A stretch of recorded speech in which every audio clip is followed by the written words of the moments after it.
Good morning, good morning, good morning, everyone. Welcome back to another episode of Rant About Tech Live, number 142 for this Wednesday, August 12th, or August 13th. Wow, August 13th. My bad, you guys.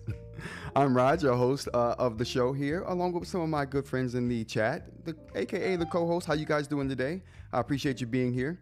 I'm here in sunny, somewhat sunny Philadelphia today. I hope you guys are enjoying whatever weather you're having in your part of the world or the country, if that's the case. Today we got a couple good stories. This is where we talk about today's tech news. So where we're going to talk about some news about Google maybe getting acquired by Perplexity. It's never going to happen, but they tried. They gave it a good try. Shoeless workplaces, is that a thing? Are you guys at work right now shoeless? How does that work? I want to know. So I saw a story. We're going to talk about that. What else we got here today? I want to know about you guys' use cases for eInk devices, and more specifically, what's your daily driver? There we go. What's your daily driver? If you have multiple eInk devices that you use on a daily basis or just on a regular basis, what's your daily driver? So we're going to talk about that here as well. Again, thank you guys for being here. Right now we got eInk in the chat. We're going to give it up for eInk in the chat right now. Appreciate you for being here. Get the air horns going for the chat members that's going already. If you want to join the chat crew, the members of the channel, there's a join button down below. You can hit the join button and join us in our shenanigans, if you will. You can also join the Discord. The link for the Discord is in the description as well. We do a call-in section of the show, like a radio show, where you can call in. That's basically done through our Discord. That link is in the description to where you can go to the events channel and raise your hand and let me know you want to say something. And at that point, we can start the conversation. Bring up something you want to talk about, comment on something you want to comment about, or bring up a story that we haven't talked about that you think is interesting. I'm also in the Discord live chat. So if you have a link to a story that you want to talk about or you think is interesting, throw it there. Throw it there. We'll get to that. All right. So let's go ahead and jump right into the day's stories, shall we? Let's see what we got here. The first story we got up here is coming from, like I said, the Perplexity deal to buy Google's Chrome. It's never going to, I don't think it's ever going to go through. This seems very unlikely. Why Perplexity is making this offer to Google unsolicited is another question we might try to tackle here today. But it's an interesting story. So let's go ahead and get to the details here. So basically, AI startup Perplexity has offered to buy Google's Chrome browser for $34.5 billion. That's more than the company's worth. So basically, the company's worth $18 billion. And where are they going to get this extra money from? Venture capitalists. That's where.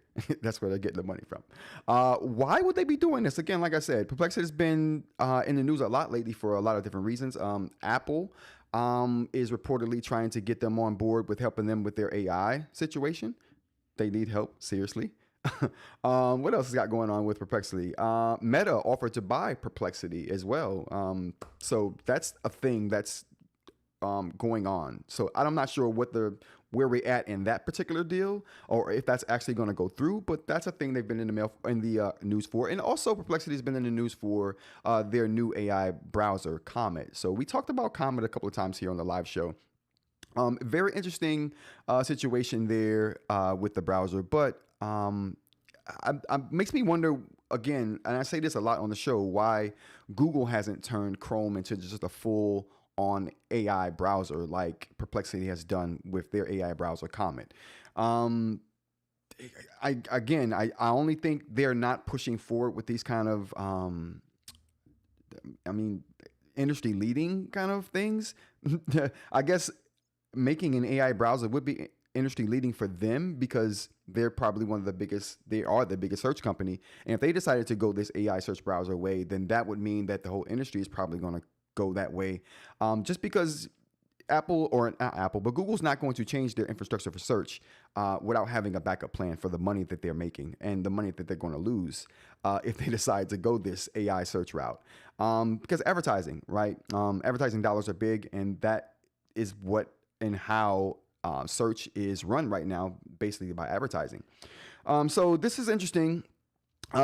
Interesting timing. Again, Perplexity has been huge in the news, so I think this is just another play for them to stay in the news. But the fact that they have talked to people about backing them on this move, the fact that they've gone to venture capitalists like, hey, if we offer to buy Google and they accept, could you back us with this amount of money?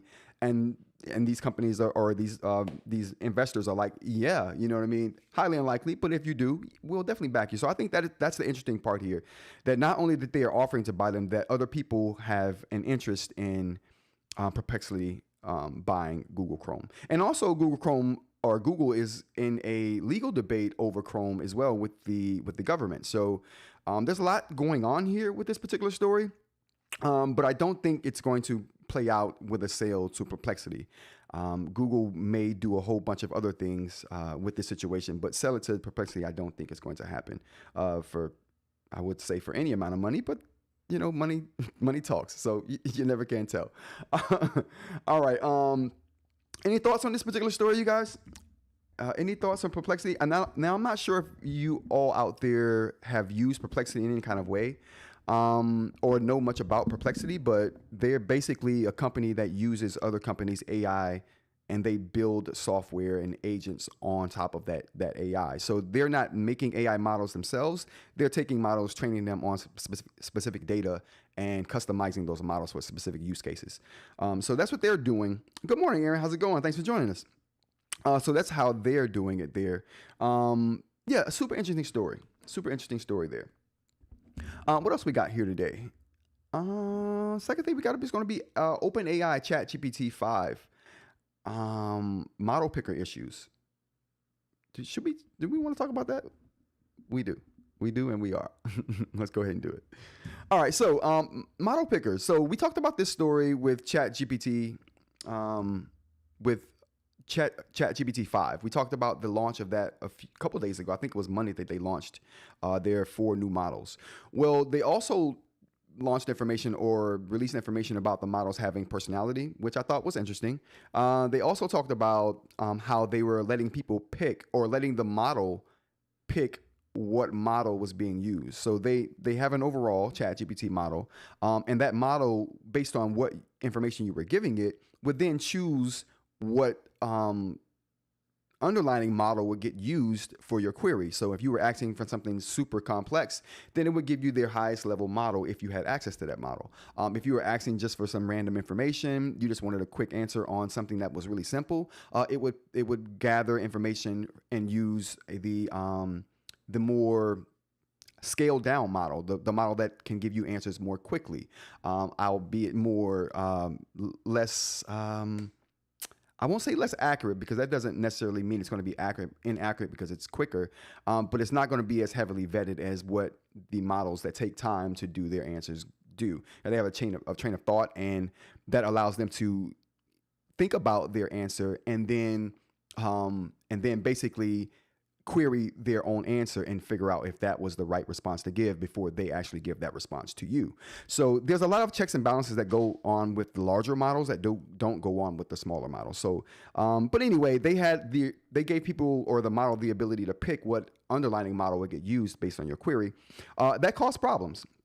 That's causing some initial problems with OpenAI's ChatGPT 5, which they thought would be a one-size-fit-all model with an automatic router, eliminating the need for users to choose between different AI models, like we just talked about. The new complicated picker, which I guess it's not complicated, it's just there are some complications. There's options.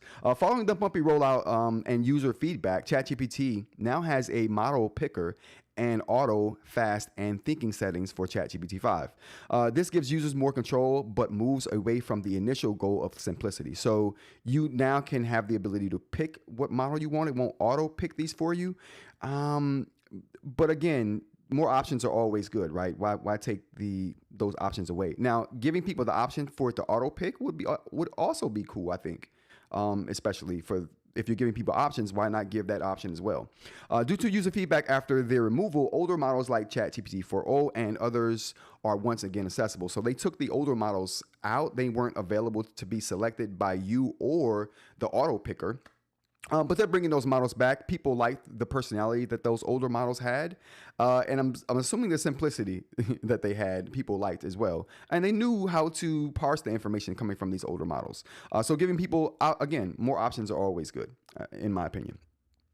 Sam Altman acknowledges the need for more specific or user-specific customization and AI model personalities in the future.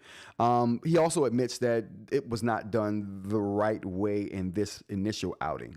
So again, I was kind of worried about that, the personality aspect of these models responding to you based on how your prompts looked and how the tone of your prompts. So it kind of would respond in kind.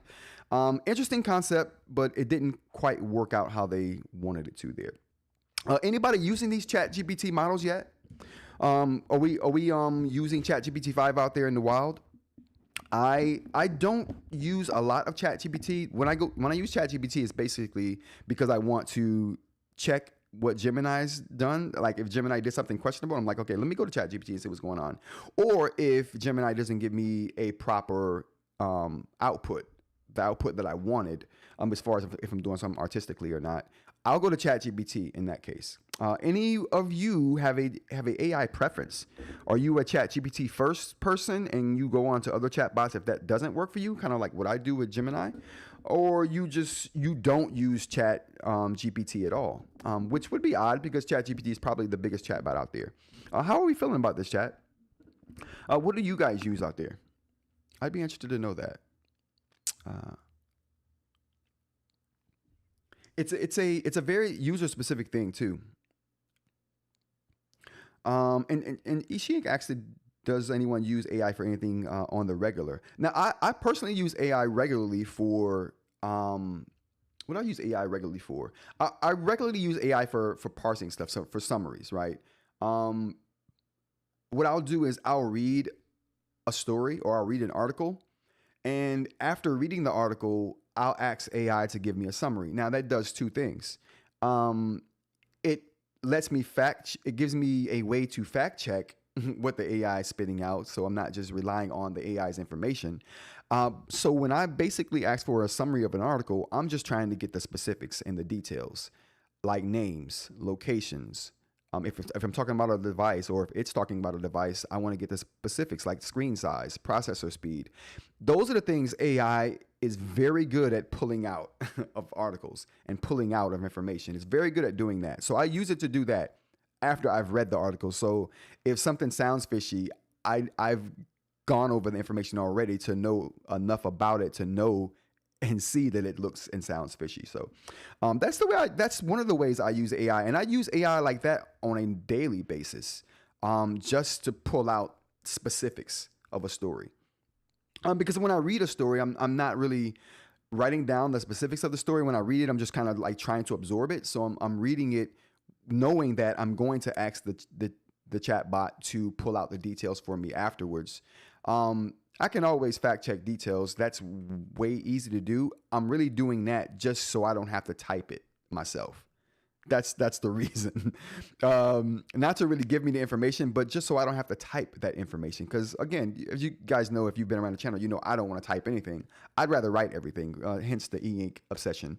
But in this case, I get to read the article. I don't have to write anything, and then I get the AI to pull out those details that I can then copy and paste without having to write them myself. And it's easy to fact check too that way. BM says, if I want a question, thanks for being BM. Good morning to you. If I want a question answered, it's Gemini. If I want to chat and reason, ChatGPT. Oh, snap. That's interesting. That's interesting. Do you find that ChatGPT has more personality, BM? Would that be the reason why you would use ChatGPT over Gemini for the conversational stuff? Aaron says, I use AI for some image generation and it starts my research on some things I want to know more information about. That's a good way to use it too. I think I've done that as well, Aaron. Just get some overall general information about something, or to have it collect a lot of information on a topic and point me towards more specific things that I want to know about. So that's a very good way of using AI on a daily basis. You know what else I use AI for on a daily basis? and this may be a key for creators out there. So if you're a creator and you have your stuff written up into how you want it written or whatever, and you go into convert it. So this is until Jay releases his triangle files. I'm going to what I do is I have prompts that I have copied and pasted that I've worked with and have refined and honed over time. And what these prompts do is I refine them to the point to where when when I take and send my PDF file from my eInk device to when I send my files from the eInk device to Google Drive, because in your Boox devices, and this is one of the reasons why I use my Boox device for document processing, because you can send files directly to folders in Google Drive. I love that. So that's one of my main purposes for using Boox devices for my processing. But I love the fact that you can export your note on the Boox platform to your Google Drive as a PDF. Once you have it in there, Gemini goes to work on it. So I have a sheet of prompts that I just throw into the prompt thing. And what it does is it converts way better than what the device could convert the handwriting to text for me. It converts it, puts it in a separate file. It then formats it into an outline, because I asked it to format it into an outline. It then gives me tags based on the hashtags for my YouTube video or for the live streams based on the information that's in the document. It gives me tags that for the YouTube video that I can put in my tag section based on information that's in the video. It gives me my subheaders in a list to where I can just cut or copy and paste them wherever I want them specifically in the YouTube video. All that is done in like 30 seconds. So if you're a creator and you have documents that you work from, that you pull your tags from, that you pull your headlines from, that you pull your description from, AI can do all of that for you in a fraction of the time that you could do it yourself. So if you're a creator and you want that kind of workflow, I'm telling you, it works. I use it. That's a daily way I use AI right there as well. And like I said, Gemini converts. I mean, I'm not sure if they use Gemini. I got to see what model Onyx is using on the Boox platform right now. They've gone through a few different models, and they now allow you to pick from a couple different models. But it doesn't. Their handwriting recognition doesn't work as well as Gemini does in Drive. So that's how I handle that. Awesome uses for AI though. Aaron says, I use Copilot for the conversational AI use. It's good, but I use that one because it's in my phone. Cool. For conversational stuff, I use Gemini for too because it's on my phone. I'm a Pixel user, so that's like the default for AI. The Brown family travels. The Brown says ChatGPT and SEMrush. Ooh, what is SEMrush? I'm gonna have to check that out. I'm interested in SEMrush.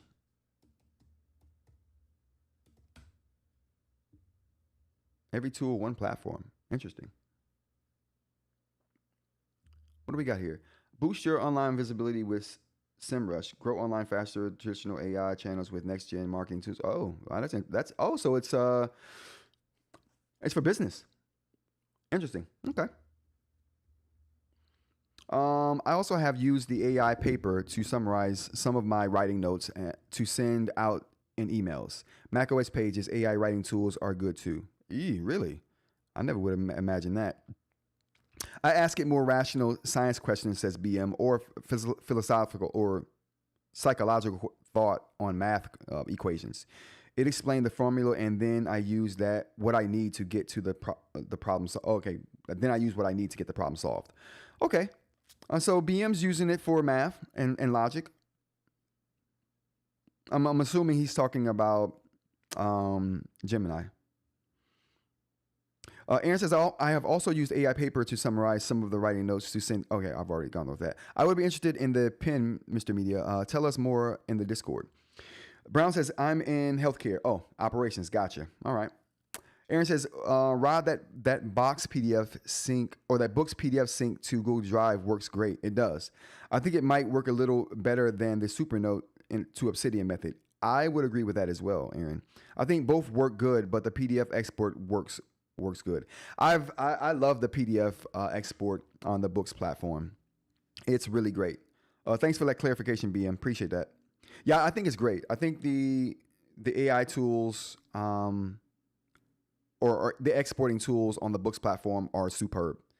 Second to none, in my opinion, which is why I use it for all my document processing. Yeah. All right. So let's go into the next story we got here. What else we got? Oh, okay. We got Waze versus Google Maps. Now, this is a story we talked about the other day when I was kind of mentioning Waze upgrading their app, and one of the requirements for the upgrade would be that you have to be on Windows, or not Windows, but Android 10 for the mobile app. So that was what we talked about earlier in the week. So I thought this was kind of a good follow-up to that story. What do we got here? I tested Waze and Google Maps for a weekend trip, and there is a clear winner. Now, I'm going to just go over this. I'm going to summarize this article for you here. So basically, a couple things that this article writer, who was this? Josh Render. And this comes from Tom's Guide. So Josh feels like a couple things he noticed here. I'm going to mention some things that I didn't think about Waze and Google Maps, but one of the things he mentioned that I thought was interesting was Waze is only for driving. I had never tried to use Waze any other kind of way, but apparently you can't. So it's just for driving. Unlike Google Maps, which you got public transportation routes, you have walking routes, you have bike routes. You know what I'm saying? So there's lots of options for you on the Google Maps platform. But Waze, which by the way, Waze uses Google Maps information. It is a Google company by all intents and purposes. So just put that out there. But as far as the functionality goes, no, only driving directions in Waze. Waze has profiles, which I knew about, which we talked about when I mentioned Waze and how I used Waze back in the day. I don't use Waze much anymore, just because it started to get too convoluted for me, and I just want to know how to get to where I'm going. I don't want all the extras, which is one of the things that this reviewer mentioned as well. You can join driving communities, which you and others are visible on the app, which this reviewer didn't like. I didn't find a problem with it. It's kind of like gamifying travel, right? Which I think gamifying anything is kind of fun. More real-time data on screen, which I just mentioned. It clutters the screen up. I don't like that. And he also mentioned that he thought it was cluttering. I like the clean UI of Google Maps.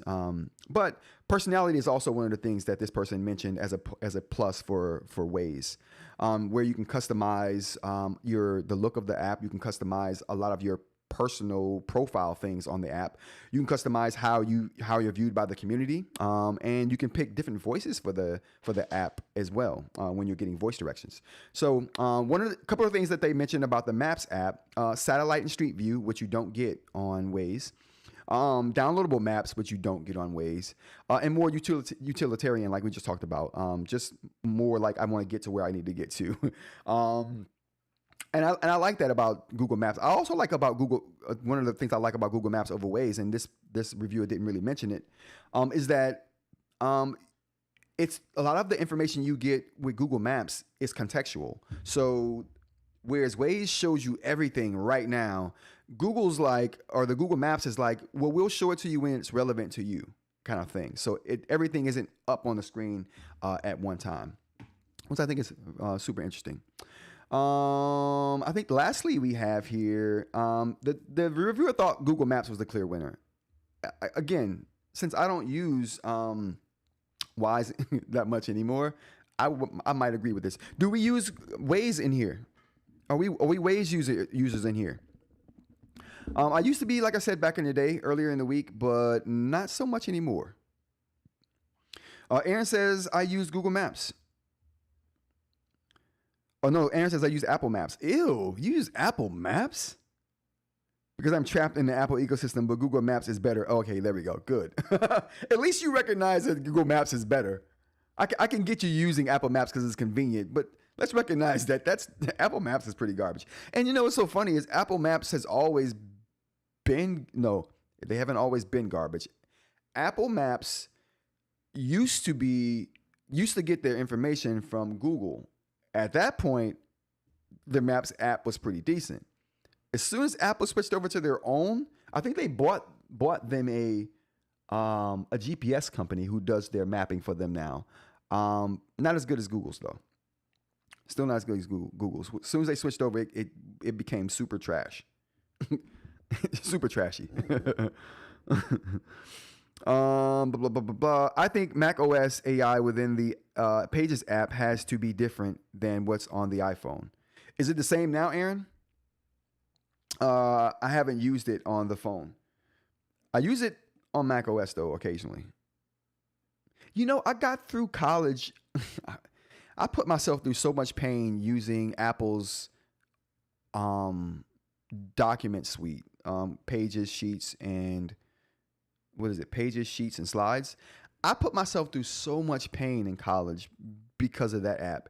It's so underpowered. So underpowered. I jumped through so many hoops to make those apps work for me when I was trying to put scientific papers together. Like people were looking at me like, why are you doing this to yourself? And I'm just like, I know I can make it work. And it was all in an effort because I thought it looked good. I'm like, oh, it's cosmetically pleasing. I want to work with it. It looks good. And I still think scientists need to make things look good, right? But functionality is way more important. Yeah, they're sweet for it was severely underpowered when I was in college. I'm not sure how it is now. I gave up on it back then. Aaron says, right, I remember having to print out my instructions from MapQuest before I leave the house. I remember that too. I remember those days, Aaron. I remember even before you could I remember even before you could even go online to MapQuest to print out directions, where you had to go to the local gas station, and then just to get out of the state, and then once you got out of the state, you had to continuously buy maps into every state that you were at, so you can get a more detailed map of the state you were in, so you can get out of that state and get to the next state. I remember those days. Those days were terrible. Like at a certain point, your map for the previous state wouldn't do you right. You had to get the map for the state you were in. So you had to buy multiple along the way. I remember those days? That was, oh boy, you kids don't know what you're missing. Those were fun. Those are fun days. Poor Apple behind the Android in every way but iChat. For now, that iMessage protocol that they're using for iMessage, someone's going to come along and make something better. You can only be the best for so long, right? No one stays the best forever. Like, ask the Romans. All right, what else we have here? I think that's it for the chat. All right, let's go on to the next story we got. The next thing we got up is going to be talking about the iPhone leaks, and we'll talk about the Google 10 Fold as well. But let's talk about the information we have for iPhone leaks here. And this is all the information that we have.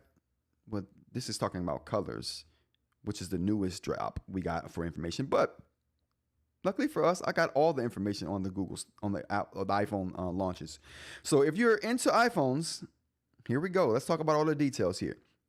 So for the iPhone leaks so far, this is all the stats we know so far that people think are going to happen. Some of these are going to be true. Maybe not all of them. Maybe all of them, but at least some of them are going to be true. Probably 70% of this is going to end up to be true. At least 70%. All right, so for iPhone 17, we got a display of 6.3 inches with Pro Motion and always on display. The processor is going to be an A19 chip, 24 megapixel cameras front facing with true depth. For colors, we got purple, green, blue, black, and white. For price, we got to expect the price of $799. And for the finish, we have aluminum edges for the finish of the iPhone 17. Let's go to the pictures here. There we go. That looks better. All right, for the iPhone 17 Air, we got ultra thin, 5.5 millimeters thin, a display of 6.6 inches with ProMotion and always on display. The same A19 processor that's in the 17, with a reduced GPU count. Now, that's interesting. Maybe because of the thinness of it. Obviously, they want to keep the heat of this particular device down. RAM, we got 12 gigabytes of RAM. For cameras, we got 24 megapixel front-facing true left camera, single rear camera, main camera only. So the Air is only going to have one camera on the back, supposedly. Modem-wise, we got Apple's first in-house 5G modem, the C1. Cellular one. Got it. For colors, we got blue light or light blue, light gold, black, and silver. Expect the price of $949 to start off with.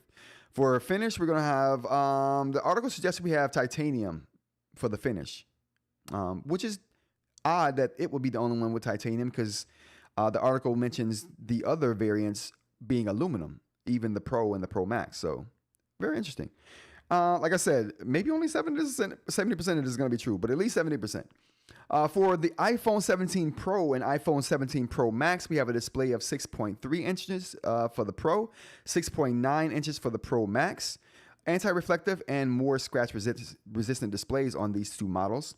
They have the A19 Pro chip in these two models, so going to be faster, more memory involved in these chips. 12 gigabytes of RAM. The 12 or 24 megapixel front-facing camera, true depth, so same camera that's in the 17 and the Air. Upgraded 48 megapixel telephoto camera, making all three rear cameras 48 megapixels. So 48 megapixels on all three cameras, upgraded 48 megapixel telephoto. So it says making all three rear cameras or all three cameras 48 megapixel, but I'm not sure that that's going to be the case there. But we can definitely guarantee almost that the telephoto is going to be 48 megapixel. For battery, we got a in the Pro Max model will feature a larger battery than the Pro. Obviously, bigger screen, bigger phone, bigger battery. Colors, we have orange. Interesting. Dark blue, silver, and black. This orange is intriguing. I wonder what the orange is going to... Hold on, let's take a look here. That's a muted orange we got there. I'm not sure if I like that. Not sure if I like that at all. What else we got here? Design a new design featuring a full width camera bar and aluminum instead of titanium.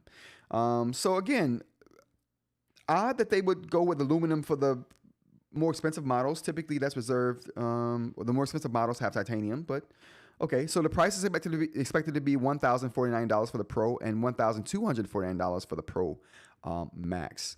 So that's all the details I could unearth for these new iPhones right here. Super interesting. So obviously the one on the top right corner here is going to be the Air with the one camera. We got the 17 on the left. On the bottom left we have the Pro, and the bottom right we have the Pro Max here. Very interesting information on these cameras, especially the finish that they're choosing to go with. Anybody planning on upgrading to the new iPhones? Anyone upgrading this cycle for the iPhones? I am going with the Pixel for this cycle. But I'm a Pixel guy, so I just defaultly go with the Pixel unless something crazy is happening that forces me to go with an iPhone, which sometimes happens. 2 generations ago, I had to go with an iPhone because of the Pixel debacle that was happening with the... This is 3 generations ago with the 4.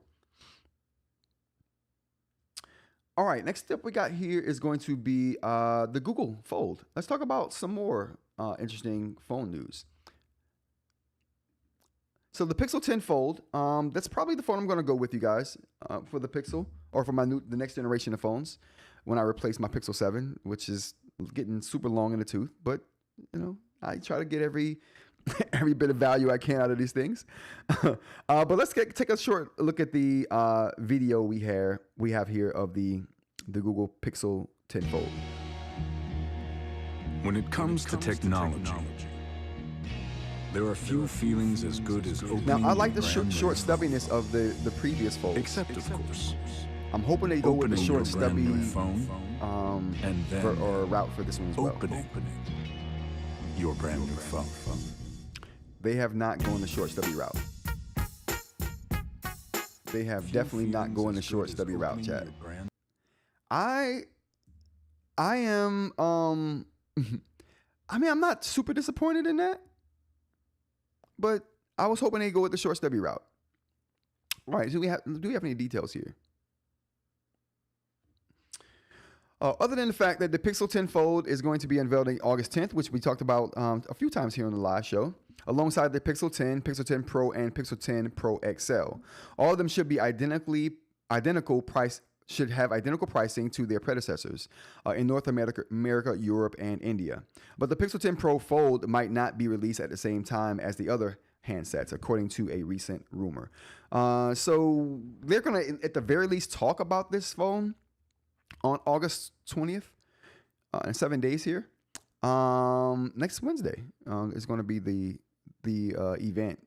So we'll be talking about this on live. So we'll have more information about this next week as well. Anybody getting the Pixel?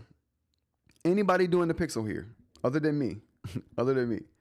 Sheink's doing the iPhone. I am hoping to not switch my iPhone again until there's a foldable version. Good call. Which should be next year, Sheink. Should be next year. 2027 at the latest, though, for sure. All right. Last thing we got here on the tech news is going to be, or is it the last thing we got here on the tech news? It is. All right. So we have Business Insider says AI startup Cursor has a no shoes policy here. They're not the sole company doing it. Pun intended, I'm sure. What do we think, you guys? Do you guys work in a shoeless environment? Is this something that is appealing to you?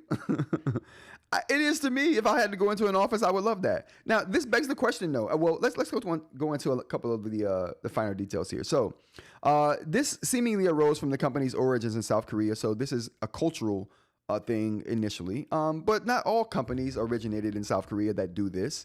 So a lot of American companies are doing this as well. And this article at least attributes this to a lot of CEOs grew up in shoeless households, and they just continue that trend. So I guess the question would be, how do you guys feel about shoeless workplaces? I guess that's the first thing. And how do you feel about get rid of this? And how do you feel about how you run your household? Do you guys, are you shoeless inside? Or are you anti-shoe inside in your household? So I guess it's a two-layered question. How do you feel about it at work? And is how you do it at home reflective of how you would do it at work? Now, I'll go first. So I'm going to tell you a little story. It's story time. Let's get big. It's story time. So to show you where I am at my levels of shoelessness, okay, I would not wear shoes if I didn't have to. When I drive, it's shoeless. I don't have shoes on in the car. It's shoeless driving in the car. It's shoeless car living. I'm not going to hold you. I'm shoeless in the car. What else? I'm shoeless in the house. So much so, I had to literally, this like discussion came to fisticuffs with me and my actual biological brother. We had a falling out over shoes in the house. So this topic means a lot to me. That's how anti-shoe I am in the house. You don't take your shoes off of my house, we might have an issue. We may have an issue here. But that's just my personal thing. I know a lot of people, when I grew up in a shoe household, like we wore shoes in the house. That's how I grew up. But you know, as I grew up, my taste and my opinion on things changed, and you know, I didn't allow that in my households when I got my own. But I grew up in a shoe household. I've only worked in shoe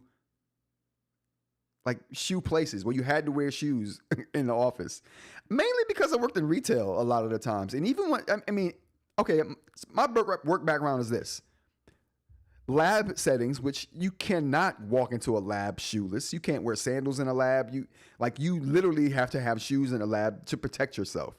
I worked in retail, which, yeah, you have to wear shoes. Not only just shoes, steel toe.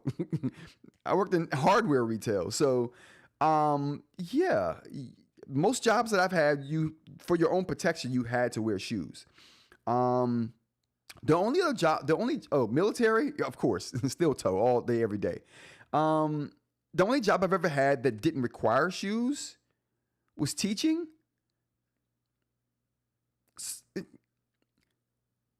I knew, dudes would just wear Birkenstocks all day, every day in school, to teach. So that's the only setting I've ever been in a teaching setting, to where I could not wear shoes.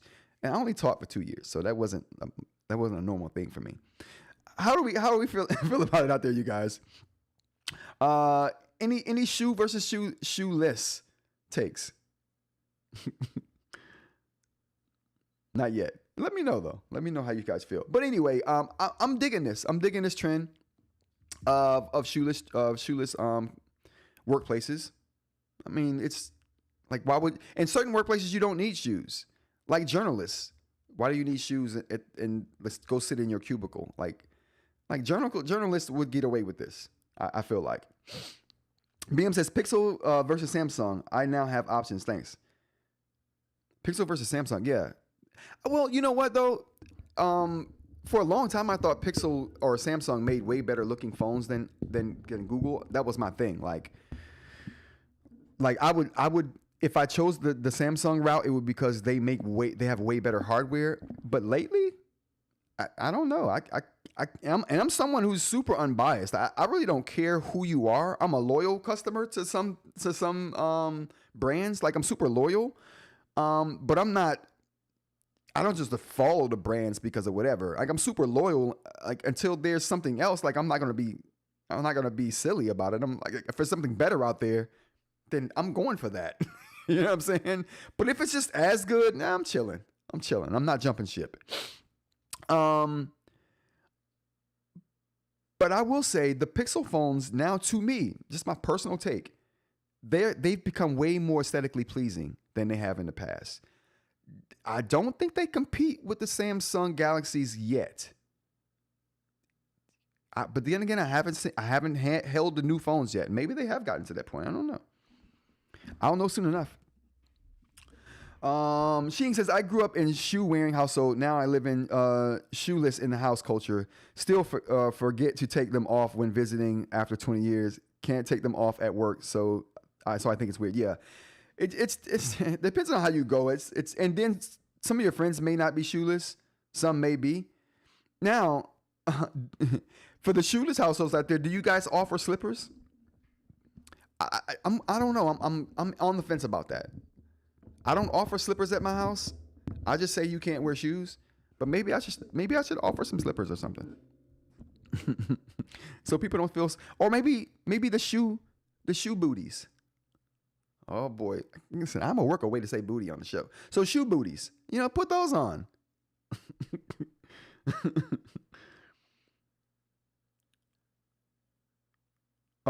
And dangerous. It'd be dangerous to take them off in healthcare. Absolutely. And same thing with the lab things.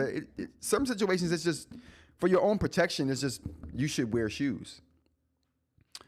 Yeah, I'm digging that. But I like the trend. If it's a workspace that doesn't need shoes, why have that? Why have that be a thing? Let me just take my shoes off, walk footless. Now you have to worry about hygiene and stuff like that too, right? He's like, are Birkenstock really shoes? No, they're not. They're not. But people love Birkenstocks, and they just wear them all the time in school. Academics love Birkenstocks. Let me tell you, dude. I'm gonna go on record right now. I am not a Birkenstock dude at all, to no degree. I wear flip flops. I'll wear flip flops, but I ain't wearing no Birkenstocks. I don't know why I differentiate between the two. I don't know why I draw the line at Birkenstocks. But I do, okay? I do. I won't wear them. But in academia, in the dead of winter, dudes wearing Birkenstocks. In upstate New York, where you get, to get a few feet of snow is the norm. You know what I'm saying? Birkenstocks. They got them on. They're wearing them. Like, yeah, I want everyone to see my feet year round.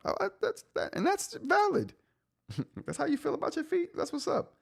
Like, I really do feel like I got the cutest looking feet in the world. Yeah, I said my feet cute. Get used to it. I don't ask anyone to take off their shoes in my house. Oh, I do. I enforce that wholeheartedly. Birkenstocks are trash. Aaron, you said that, bro. Yeah, I enforce it. I enforce it in my house. My brother did not want to do it one day, and we had to have it out because he did not want to do it. I'm like, what do you mean, bro? You're in my house. Do you want this to be a problem? And too expensive for that trash. Birkenstock. That's another thing too. I think a lot of academics wear it because they're like, oh, I can afford Birkenstocks, and wear them in the dead of winter when I should be wearing socks and boots. Like, whatever, bro. Whatever floats your boat.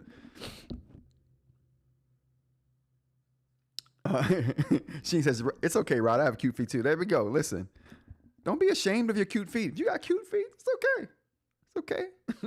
Nothing wrong with that. Like I don't get my feet done, but people think that I do. They think when they see, well, maybe not today.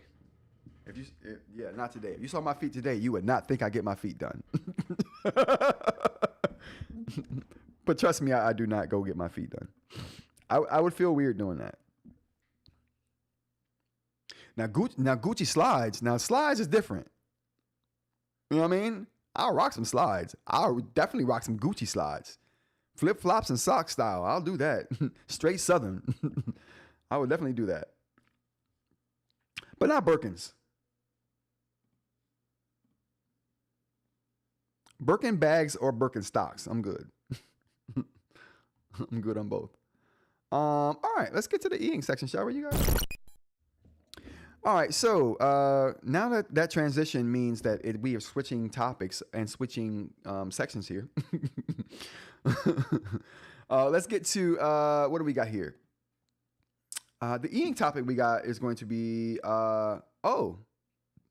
Daily Driver, and we also got Crystal Knit feedback and roadmap stuff, so we can talk about that too.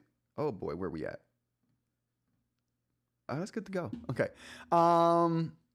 daily drivers. For those of you who have multiple devices, which device is your daily driver? What do we have on daily drivers here? Now, I'll go first. My daily driver, this thing right here. Can we see it? Oh boy, there we go. This thing right here, daily driver, the Nomad. So I was watching the Kit video the other day, and he was reiterating the fact that they're changing the naming up on the devices. I'm so happy. I'm so happy that they streamlined it, made it way more simple to know what's going on. Like generic names are where it's at. That's why I switched all of the naming to anything that I'm going to make super generic. You're going to know instantly what it does from the name. It's not going to have to be deciphered. A5X2, what is that? A6X, oh, actually, that's probably better. That's probably more descriptive than Nomad or Manta. Okay, never mind. Okay, I take back what I said. But regardless, this is the daily driver for me, the Nomad from the Supernote Nomad. Size, organization. This thing is second brain. That thing is the second brain. How about you guys out there? What is your daily driver? What are we daily driving these days? I know a lot has happened in the eInk space. A lot of updates have happened. People's ideas about devices have changed. Like our earlier idea about Viwoods wasn't as positive as it is right now. I can tell you that. So Viwoods have definitely gained stock in the eInk community. I even said yesterday in the closing of the show, there might not be a big 3 anymore. You know, it might be a big 4 right now because they've literally pushed their way into serious eInk tablet conversations, in my opinion.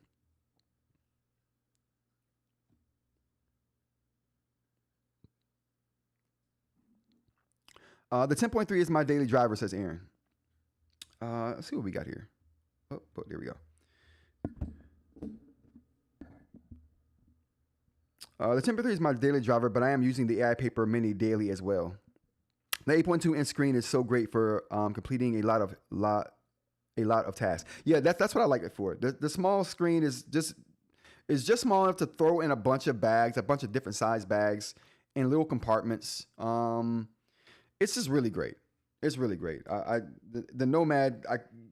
I say this all the time. I say this all the time, but I would not be as organized as I am, and some might argue that I'm not organized at all, but whatever level of my organization is right now, it would be way worse without the Nomad, put it that way.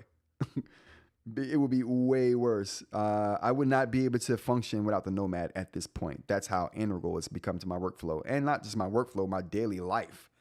This is life now. This is not even like, oh, it's work.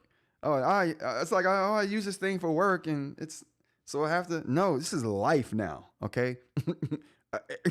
Thoughts, ideas, things I need to remember, my daily tasks, to-dos, topics I want to come back to and research, data that I want to collect that I'm going to put there first and then migrate to somewhere else later. Like, it's life now. I'm not even going to hold you. Nomad, take it everywhere. Manta, home, study, library, research. There we go. It's the same exact way I use a BM. My Manta right here is just for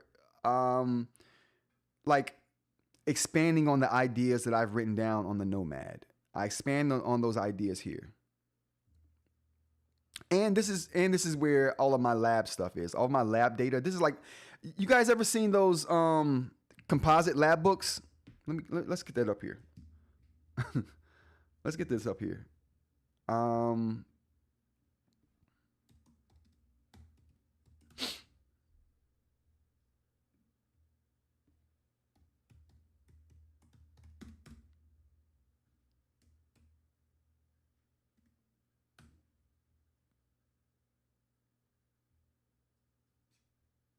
Wow.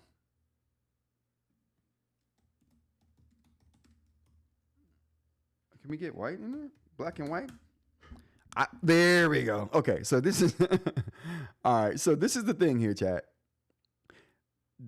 I'm so like used to having these around, the small and the big, the small versions and the big versions of these. These are like the lab notebooks here that if you've taken any kind of lab class, you've seen these everywhere. I love these. They even keep these in like professional labs. You'll see these in pro labs everywhere. Like Johnson and Johnson in their lab, they use these.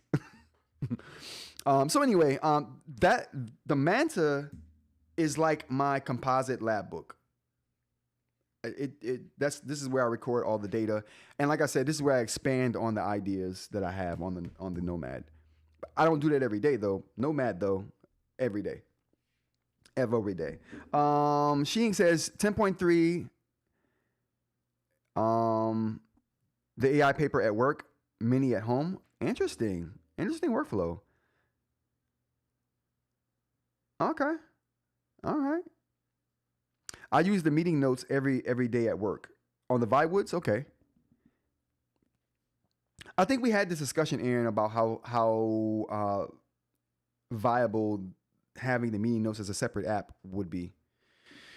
And it seems like you're getting some use out of it being a separate thing. I think it's redundant. But clearly there's people out there who think, who get really good use out of it being a separate app. For my workflow, though, it's super redundant. BM says Nomad ticket everywhere. Manta Homes. Okay, I got there already. Well, it's super interesting. The daily drivers, and it's super interesting to see the AI paper. Like I said, slowly climb its way up to being one of those things that like is gaining a lot of respect in the eInk community. I never ever would have guessed that, you guys. That was like. That was the last thing I was ever thinking about this particular the AI the Viwoods AI paper. I didn't think they would last this long. I think they would come and go. They clearly proved me wrong, for sure. All right, what else we got here? I think that's it on the eating topic. Oh, Crystal Nib roadmap. So I want to talk about the Crystal Nib for a second, just to get this information out there, so I can say that it's recorded somewhere. So just to talk about it, let's take a look here. All right, get my notes up here. So, Crystal Nib feedback. If anybody has feedback, feel free to leave that on the channel. Feedback at rantsaboutTech.com, Roderick at rantsaboutTech.com, Rod at rantsaboutTech.com. You can leave it in the comments of the video. You can also leave feedback in the Discord. Link in the description for the Discord. You can also leave feedback. Where else can we leave feedback at? Anywhere you feel like you want to leave feedback, please do leave feedback if you have it, whether it's bad or good. I value all of it. It just helps figure out what the next move should be for this particular project. All right, so where we are right now and what are we doing with this?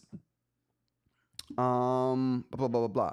So the first thing I wanted to do with the Crystal Nib is basically secure a material that was affordable and accessible, meaning that I could easily get it with the connections that I have, and that it's affordable for me to buy and whatever number I'm going to buy, and that after that it's affordable for people to buy themselves to use. So that was the thinking behind the first thing: secured, affordable material that's readily accessible. Now, after that, the thing was trying to see if it worked. So internally testing it myself. Then externally testing it with some people and realizing that, yes, it does work. So securing it, good. At a price, that's good.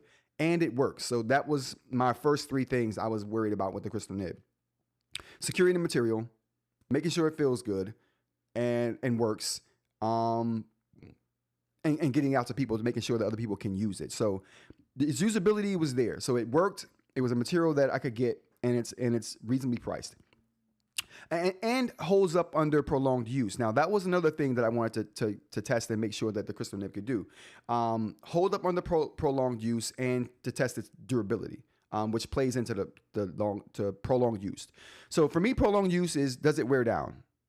Durability is how durable, how long can you have it before you expect it to have a problem, or if it breaks, what's the drop ability of this particular material. So the durability is something that I want to test as well. So after all of those things were solidified, I wanted to get it, which I was able to do, test the writing field, which was good.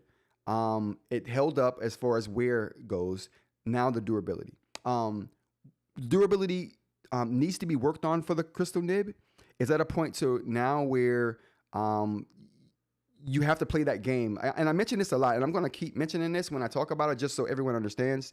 There's a balancing act between getting something that's affordable so you can test it out to see if it's even a material you want to use, and then that material being affordable or usable and affordable. So right now it's affordable and usable, but now it's time to work on the durability. And that's where we are right now. So there's a couple of things, assessing the drawbacks, which is durability. And that's what we're doing right now, collecting feedback on people's experiences, what situations they're using them in, if they are breaking, under what circumstances they're breaking, so we can figure out, is this something that we can do something about, or is it something that we can't do anything about? So ways I want to address the durability issue that may be an issue if we continue to have the nibs go through the process they're going through right now. So the things I want to go through. So a roadmap for me right now is this. This will be the next step for me. The next step for me would be to, first of all, if anyone has a problem with the crystal nibs, I'm offering refunds to anybody who wants one, no questions asked. This is a project and a process that's going to get us to a point to where durability won't be an issue at all, but we're just not at that point yet. And that point is going to take more money. So for me, it's about selling what we have now and use that money to put back in to either do one of two things, which I want to bring up now. So the money for the nibs can go a couple ways. The first way it could go is I could put that money back into getting the same exact crystal nibs, but getting them at a volume. So paying more money for more volume, but getting them at a volume that I can afford to give out 2 crystal nibs with every purchase of the crystal nib. So that's one route. All of these routes cost more money, right? And that is the thing. I wanted to start with an initial investment that I've put in, and then take that initial investment and then grow it with sales to improve it. So the process I'm at right now is saying, do I want to increase the order number, which would decrease the price of the nib, and I would pass that decrease in price on to people who want to try it. So that would allow me to, like I said, put 2 in any sale that I'd make. The other route that we can take, would be a material switch, right? Switch materials altogether and just say, hey, this material is good, but it's not as durable as we need it to be, so let's switch materials. That's going to cost more money. So I could go that route. Actually, there's a third route. Another route would be to increase the durability of the current material that we have. So that would require removing impurities. That would be one way to increase the durability of the current material. Reducing impurities means you have a more pure product, which means it just costs more to get a more pure product, period, point blank. So that's going to cost more money. And the what else we have? Oh, a different creation process. Or we can go through a different creation process with the same material, which I'm told, and from my research, a different creation process for the same material makes it more durable, but that process uses more specialized machines, takes more time, which again, you guessed it, costs more money. So those are the routes I can go right now. Increase the order number, which decreases the price. I could increase the durability at the expense of increased price. And there's multiple ways to do that, but both of those ways cost more money. Or we can do kind of a dual thing. We can increase the number of the order and try to increase the durability. And I think I talked about this yesterday. The increased order number would bring the cost down and would more than likely, I haven't done the math on this, but it would more than likely offset the cost of a higher grade material. So higher grade material going to cost more, but if I buy more, the cost comes down again, and that could offset. So there's a couple routes, and those are the routes I'm thinking about right now. All routes lead to a better product, period, point blank. some routes lead to a better product at the same cost. Some will lead to a better product at a higher cost. For me, I'm not going to raise the price of what I charge for the nibs. If anything, I want the price to come down. And I think I repeatedly said this as well. I don't want the price of the crystal nib to go up unless the material goes up. And that's something that I'll mention. And then like we'll do some surveys or something like that to kind of depend on, or to kind of decide what the best route would be. Because I don't know all use cases. And I'm going to depend on a lot of feedback from you guys to give me information on those use cases so I can make the best decision and going forward about how we can get an affordable product that has the durability that we need and the writing feel that we want. So that's where we're at right now. Let's go to the chat. Aaron says it works for me because I am summarizing the meeting notes and email them out to my team for the AI paper. This is talking about the AI paper here, this comment right here from Aaron. My organization for the meeting notes is done off tablet. Have you had any issues with the crystal nib breaking? So for me personally, I test them. So I've broken a few myself, either during testing. I haven't broken any during writing. That hasn't happened, but in my testing, I've broken a number of nibs. Jay has broken 2 nibs. Jay's broken 2. eInk has broken 1. And the one that we talked about, I forgot his name. Buck bought one and broke one, which I've refunded and replaced for him. Those are the ones. I haven't had any other complaints about the crystal nib so far, which is why I'm asking for the feedback. Because the more feedback I have, I can take stats, right? I can say, okay, this percentage of the nibs failed. This percentage of the nibs didn't fail. But I don't have a way of knowing that until I get feedback. I am taking my own tally just off my conversations with the people that are giving me the feedback. But I've sold. I think it was about 24 people who were able to buy, and some people bought multiple nibs. But I haven't gotten 24 pieces of feedback yet. So until I do get more feedback, it's hard to give numbers. And one of the nibs that broke with eInk and Jay was before this new process that I adopted to try to strengthen the nibs. So after this first batch has been sent out, there has been 2 breaks that I know of. And out of 10, so I've gotten 10 bits of feedback. 2 of those were broken nibs. So what are we thinking? 80%? But if it remains at 80%, then the idea of me buying more at a higher volume to get the price down would work for putting 2 in as giving an extra if something were to happen. If the number starts to rise above that, then to me that means we have to do a different material, and it'll just go that way.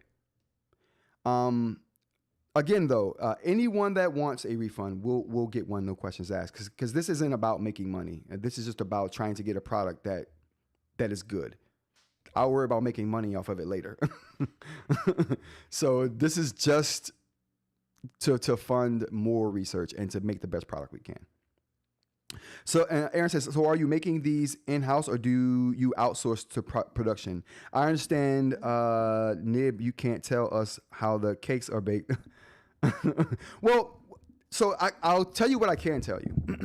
And there's not much I can't say. I mean, the only thing I can't talk about is supply.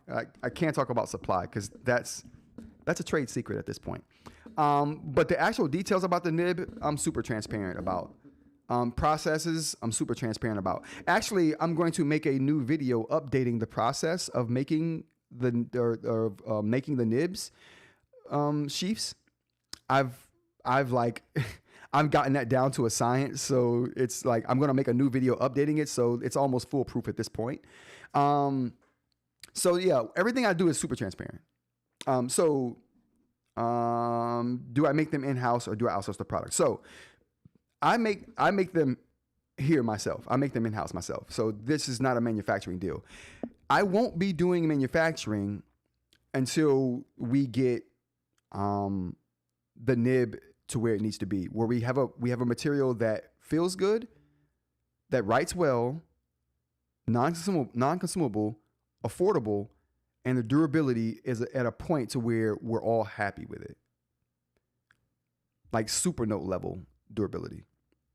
If I can get to that level, I'm good. I'm actually good. But this is a necessary stepping stone in the process.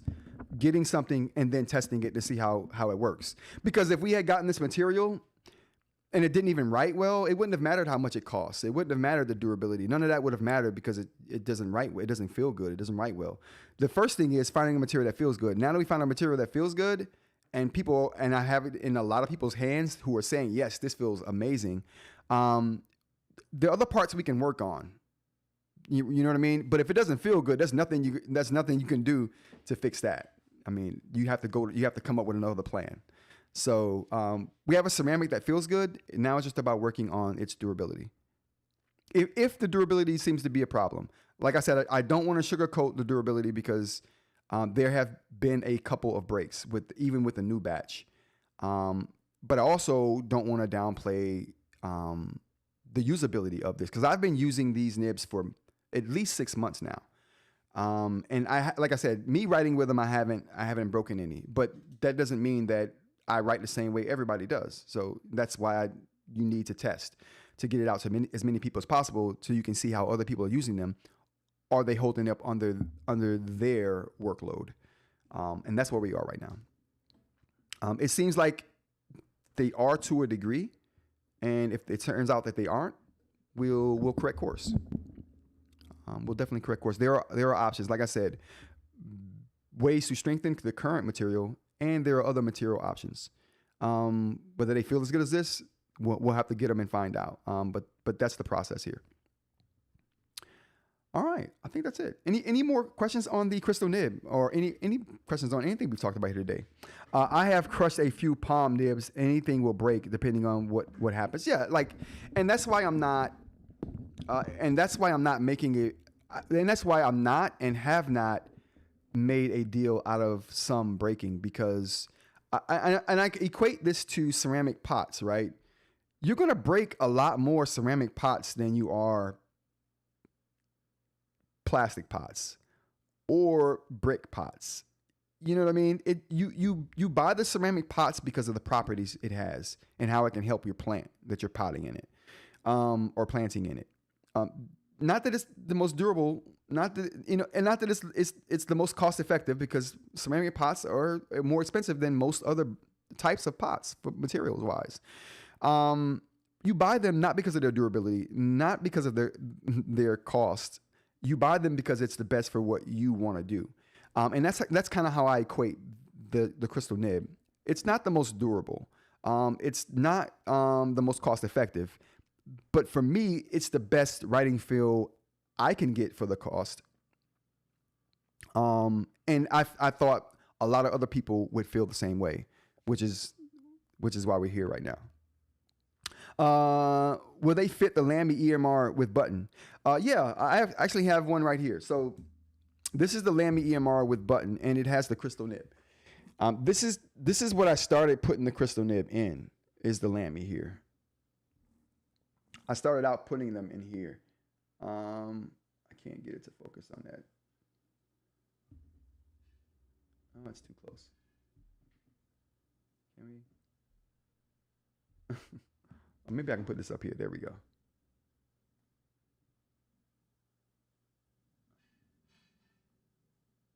Well, you can't see it all that well, but the crystal nib is in the Lamy right here. And I haven't had any problems with it. Like I said, yes, I've broken them, testing them out, because I need to know the links or the limits of what they can handle. So I've broken quite a few, but not writing on them.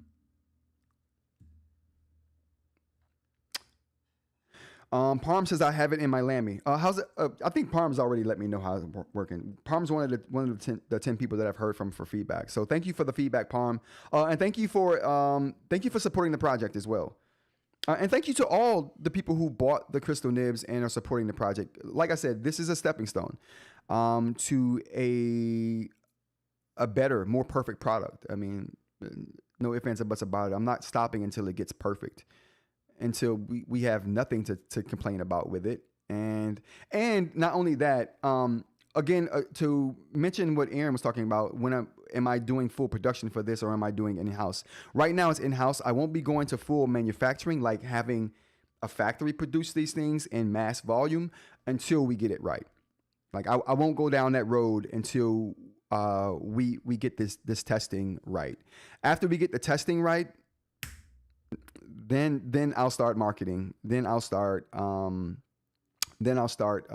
getting mass production going here in Philadelphia, which I'm already in the talks with a couple of companies who can do this kind of mass producing, and which is why that's the only thing I can't talk about is that kind of deal, because it involves other people and other companies. But I've already gotten like the go ahead for whenever I want to mass produce this. But like I said, I'm not going to go that route until I get to a place where there's nothing to complain about and no one else has anything to complain about. And you know, then we'll push forward with that.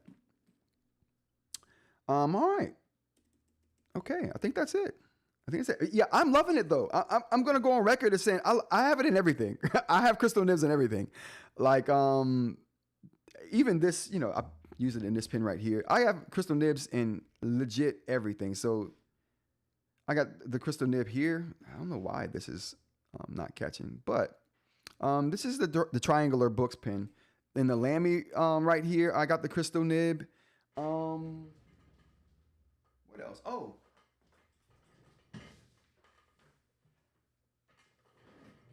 I mean, you can't forget. Let's go back here. I mean, you can't forget the jumbo.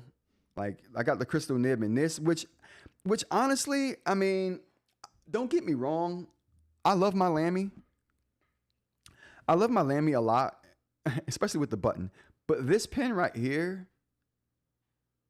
like, it feels so good with the crystal nib in it. This is the Statler Norris Digital Jumbo. I never get that name right. It feels so good in this pen. And if I'm gonna say this, I'm gonna just go out on a limb and say this. If you have this pen, you owe it to yourself to switch the nib out. Go with a palm nib that fits this. There aren't very many different nib types for this particular nib, because this nib is different in the Norris than the standard EMR. It's a bit thinner in the head, and I also think it's a bit longer. But regardless of any of that, you owe it to yourself to change the nib out on this. Like, you're not having the experience you could have if you keep the rubbery, because there's a rubber core in the nib that comes with this. You don't want that. I'm telling you right now. If you're using eInk, if you're using this for iPad, okay, whatever, fine. Using this for your phone, it's overkill, fine. But if you're using this for an eInk device, yeah, take the nib out. The crystal nib is you want the crystal nib for this one, believe me. If you try other nibs and you're like, then you want the crystal nib for this, 100%. I mean, I want the crystal nib for for everything. Like, I'm just crystal nibbed out on everything I use. These are the three stylus I use right now the most. I mean, I use Supernote stylus too, but you can't put crystal nibs in Supernote stylus or Supernote styli. There we go. 232. Why am I? Okay. I don't know how that got typed into there. Yeah, Aaron. So Aaron says that's the issue. I have only found one other nib to fit the Statler Jumbo. That's the thing, because it's such a unique nib, and they've gone with this, and not many pens use it, which is why I say if you have this pen, you owe it to yourself to get the crystal nib, because there aren't very many nibs for it. And man, this feels so amazing. Like, so amazing. I like it a lot. And the Kaweco is a better pen than the Jumbo. I'm getting that Kaweco. I'm gonna purchase me a Kaweco to check that out, because like people have been talking about how premium that pen is, and I can't stand premium and pen being said and I not have one. So I can't allow that sentence to stand. You know what I'm saying? We can't allow that sentence to stand. All right, I think that's it. I think we've gotten to the end of the show here, everyone. Basically just want to talk about the nib roadmap and let everyone know how I felt about it, what my next move is going to be, how I'm going to go forward with the support that everyone's poured forward for, after buying the nibs. I'm going to use that to do one of those three things we talked about, whether that's increasing the durability by going with a different material, increasing durability by just increasing durability of the current material, or buying in a higher volume and increasing the durability, which would kind of level out the cost of increasing the durability. So all of these things take more money, but if I buy in more volume, we can keep the price at what it's at. So anyway, if you have any feedback on that whole process, throw it in the comments. Shoot me some feedback at the feedback channels, Rod at ransombytech.com and feedback at ransombytech.com. And yeah, I love any feedback you guys have. It's super important and value for this project that I'm doing. All right, everybody. Rants About Tech, Monday through Friday, 10 a.m. to kind of whenever. If you enjoyed the show, leave a like. If you want to see more of the show, go ahead and subscribe. Join the Discord if you want to continue these conversations in a capacity after the live show. We would enjoy you and love to have you down there. All right, everyone. Thanks for joining me for this live stream. Make sure we got all the chat out of the way. We're in live chat. All the chat's good. We're good. We're good. All right, everybody. Thanks for joining me. Have a great day, and I will see you all tomorrow. Peace.